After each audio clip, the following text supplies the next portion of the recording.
This is the biggest act of eco-terrorism in U.S. history. A fire deliberately set on the night of August 1st, 2003 that destroyed this nearly completed $23 million apartment complex just outside San Diego.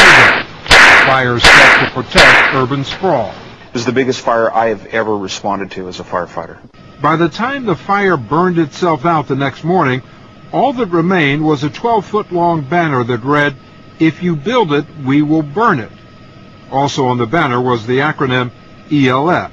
When you saw that banner, what went through your mind? I knew I had a problem.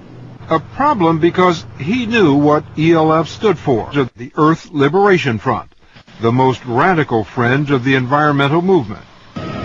It's the same group that set 9 simultaneous fires across the Vail Mountain ski resort in 1998 to protest its expansion, causing $12 million in damage. And the same group that left SUV dealerships across America looking like scenes from the Sunni Triangle, their way of protesting the gas-guzzling habits of American car buyers. The ELF is a spin-off of another group called the ALF, or Animal Liberation Front,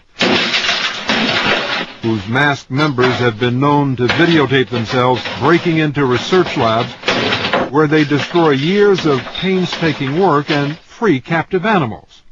In recent years, they've capped off their visits by burning down the buildings. Still, they insist they are nonviolent. For every arson that I've carried out, there's probably been 3 or 4 that were not carried out for that fear of injuring somebody. Ron Coronado, a former ALF leader, is widely credited with introducing arson to the cause. He spent 4 years in prison for setting 6 fires, including this one at Michigan State University. But why burn a building down? Aren't you putting people at risk when you do that? It's simply because after years of rescuing animals from laboratories, it was heartbreaking to see those buildings and those cages refilled within the following days. And for that reason, arson has become a necessary tool. Coronado says the ALF and ELF operate in small, autonomous cells.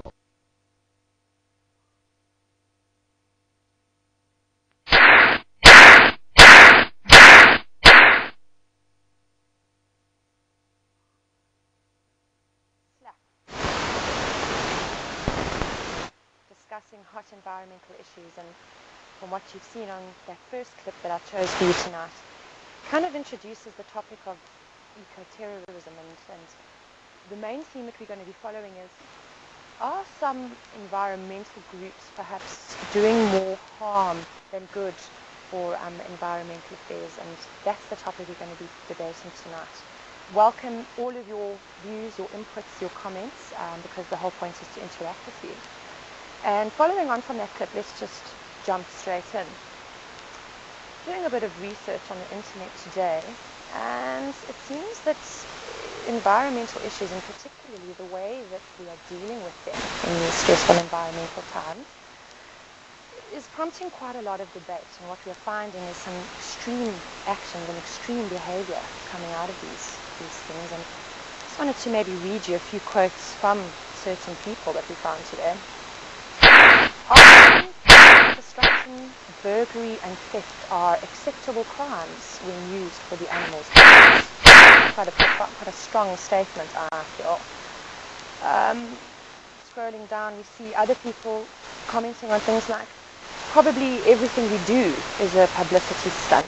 We are not here to gather members, to please, to placate, to make friends. We're here to hold the radical line. Basically what we discovered when we were researching this topic is that there's a vast sort of polarity between people's views, and in order to try and narrow this debate down, I searched around for some interesting ways that we could talk about some of these issues, and something that came up is PETA, the People for Ethical Treatment of Animals. They've come up with a concept to try and change the way that people view fish, and this is linked to the crisis of the overfishing of the ocean. And PETA have come up with the Sea Kittens campaign. Now, I'm not too sure whether this is actually the right way to go, but it's created quite a bit of controversy, and so I wanted to discuss it with you tonight, and please write through with your thoughts and feedback. Peter basically came up with the concept that we shouldn't call fish fish. We should rename them so that people start to view them differently, and they were suggesting that we call them sea kittens. I don't think that this is the right way to go. I think that this is a little bit cuddly-wuddly, a little bit too touchy-feely. If I scroll down, may I just read you what they've written here? Whoever was in charge of creating a positive image for fish needs to go right back to working on the Britney Spears account and leave our scaly little friends alone. And what they've basically done is, if you go onto the Peter website, they've got a create your own sea kitten and all the arguments about the campaign. Out of all the ways to deal with an environmental issue, is that the right way to tackle it? Because it seems that most people are put off via this approach as opposed to being attracted to it. Thank you to all the viewers that have given us their views, their feedbacks, internet links. I'd like to mention Barbara Walsh. Thank you for writing into us. And she says that they're a bunch of idiots trying to make a name for themselves.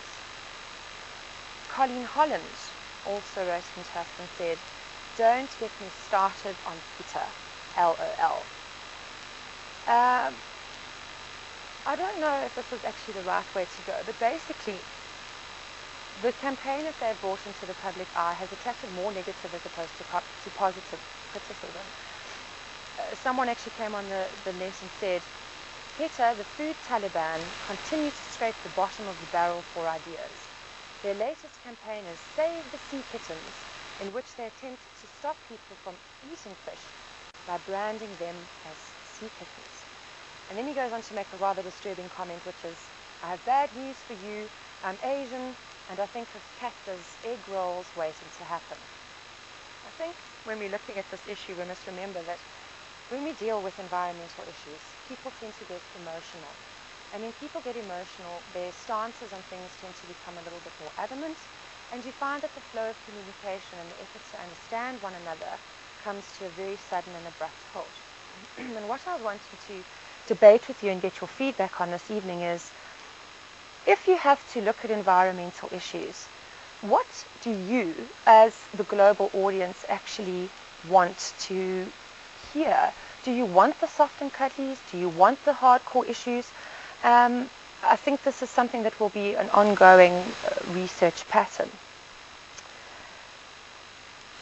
What we found, because Emily and Graham and I sat down today and we basically bantered around a whole lot of issues surrounding these types of sort of problems that we're finding. Fish stocks are definitely on the decline. I think a lot of our natural resources that were once in abundance are being put under severe pressure. You know, human populations have increased, etc. One of our viewers, Mike Denser, said, "Okay, so now I can't eat tuna anymore, which helps keep me from having a heart attack." Oh, Mike Then he goes on to say, "Tuna is now a kitten." Huh? Aish. You know, ants get stepped on all the time. And so I think we should save the ants and call them dirt bunnies.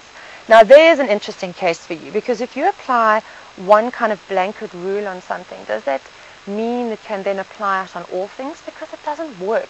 The world doesn't work that way. And trying to find the balance between getting an environmental issue onto the public platform and having a positive impact which has ongoing meaning, as opposed to short-term impact, which can perhaps do a lot more damage than good, is a balance that has yet to be struck. When I was looking through various things, I realized that there are very few organizations out there who can deal with things in a moderate manner. I think that people's frustration levels are very high, and this pushes people into acts of mobility that they wouldn't necessarily ordinarily engage on. If we had to take looking at PETA as an example with their Sea Kitten campaign, how effective is that really? If we had to compare it to another massive and very